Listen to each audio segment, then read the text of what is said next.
အားလုံးပဲမင်္ဂလာပါကျွန်တော်ဒီနေ့မြောက်ပေးခြင်းတဲ့အကြောင်းအလေးကတော့ AZ formula error code ရှင်းမျိုးအကြောင်းဖြစ်ပါတယ်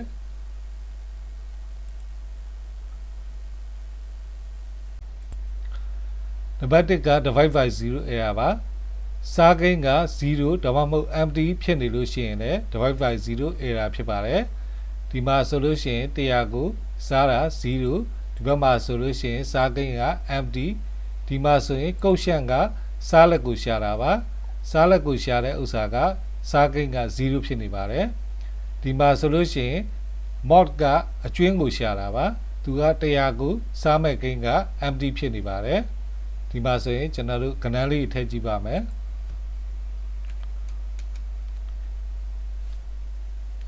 empty ဖြစ်နေတဲ့နေရာမှာကျွန်တော်ကဏ္ဍထည့်လိုက်ပါမယ်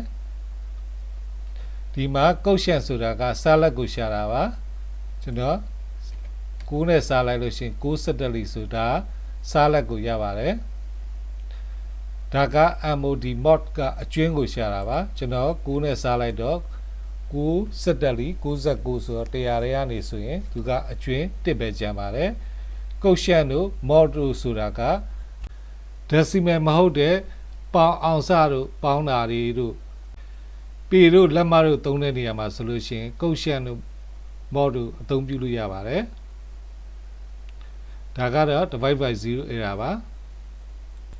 နံပါတ်1ကတော့ any error ပါသူကတော့ sum ဆိုပြီးတော့ပေါင်းထားတဲ့ဥစ္စာ any ဖြစ်နေပါတယ်ဒီမှာကိန်းဂဏန်းတစ်ခုထည့်လိုက်ပါမယ်ဒီမှာဆိုလို့ရှိရင် vlookup function သုံးထားပါတယ်ဒီမှာဆိုရင်ကျွန်တော်ကဒီ table လေးကို table 1ဆိုပြီးနံပါတ်ပေးထားပါတယ်ဒီမှာ table 1ဆိုပြီးတော့ဒီမှာကျွန်တော်တို့ name box ထဲမှာ table 1ဆိုပြီးတော့ table လေးပေးထားပါတယ်အဲ့ table လေးမှာ A001 နဲ့ A002 ပဲရှိပါတယ်3ဆိုတာမရှိတဲ့အတွက် not available ဆိုပြီးတော့ NA ပြနေပါတယ်ကျွန်တော်ပြောင်းကြည့်ပါမယ်ဒါဆိုရင် table တွေကရှိတဲ့ဟာဆိုရင်သူကပြနိုင်ပါတယ် table ထဲမှာမရှိတဲ့ဟာဆိုရင် NA ဆိုပြီး error တက်နေပါတယ်နံပါတ်3ကတော့ name error ပါ name error ကတော့ကျွန်တော်တို့ function တွေမှာရေးထားတဲ့ဟာတွေကိုကျွန်တော်တို့စစ်ကြည့်ပါမယ်ဒီမှာဆိုရင်စာလုံးပေါင်းမှားနေပါတယ်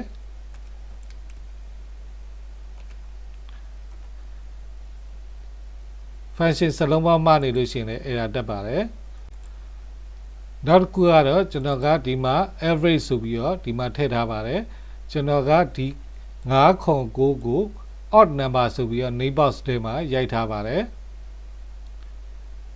ကျွန်တော် name box ထဲကဟာအတိုင်းပဲ add နေရာမှာ odd ဆိုပြီးတော့ကျွန်တော်ထည့်လိုက်ပါမယ်ဒါဆို array name မှန်သွားတဲ့အတွက် error မတက်တော့ပါဘူးဒါတော့ name error ပါနံပါတ်4ကတော့ no error ပါဒီမှာဆိုလို့ရှိရင်ကျွန်တော်က sum ဆိုပြီးတော့ a6 ရယ် b6 ရယ် c6 ရယ်ပေါင်းထားတာပါတယ်ဒီမှာဆိုရင် comma လေးကြံခဲ့ပါတယ် comma လေးထည့်ပြီးလိုက်ပါတယ်ဒါကတော့ no error ပါနံပါတ်5ကတော့ num error ပါ number error ကကိန်းဂဏန်းများလုံးလို့ရှိရင်ဖြစ်တတ်ပါတယ်ဒီမှာဆိုလို့ရှိရင် power ဆိုပြီးတော့1000 power 200ဆိုပြီးတော့ကျွန်တော်ရေးထားပါတယ်ဒီမှာကျွန်တော်2လို့ပြောင်းလိုက်ပါမယ်ကိန်းဂဏန်းတန်ဖိုးများနေလို့ရှိရင် num error ဖြစ်ပါတယ်နောက်တစ်ခုက date different function ရေးထားပါတယ် start date နဲ့ end date နဲ့လွဲနေပါတယ်ကျွန်တော်ပြင်လိုက်ပါမယ်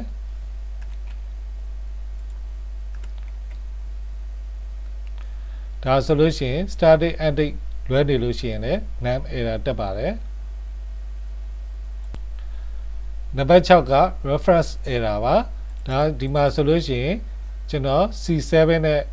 C8 နဲ့ပေါင်းပြီးတော့ C9 နဲ့နှုတ်ထားပါတယ်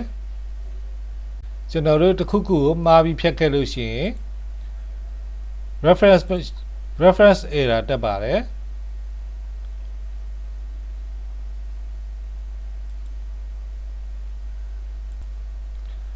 နံပါတ်9ကတော့ value error ပါ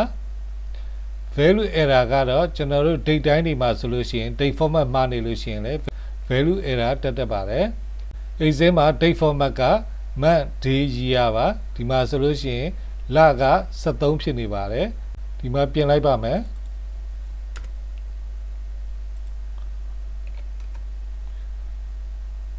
နောက်တစ်ခုက number နေရာမှာ test ဖြစ်နေရပါကျွန်တော်တို့ excel ဆဲကွက်လေးတွေက alignment မချိန်သေးခင်အထိဆိုရင် number ဆိုလို့ရှိရင် cell ရဲ့ညာဘက်ကိုကပ်ပြီးတော့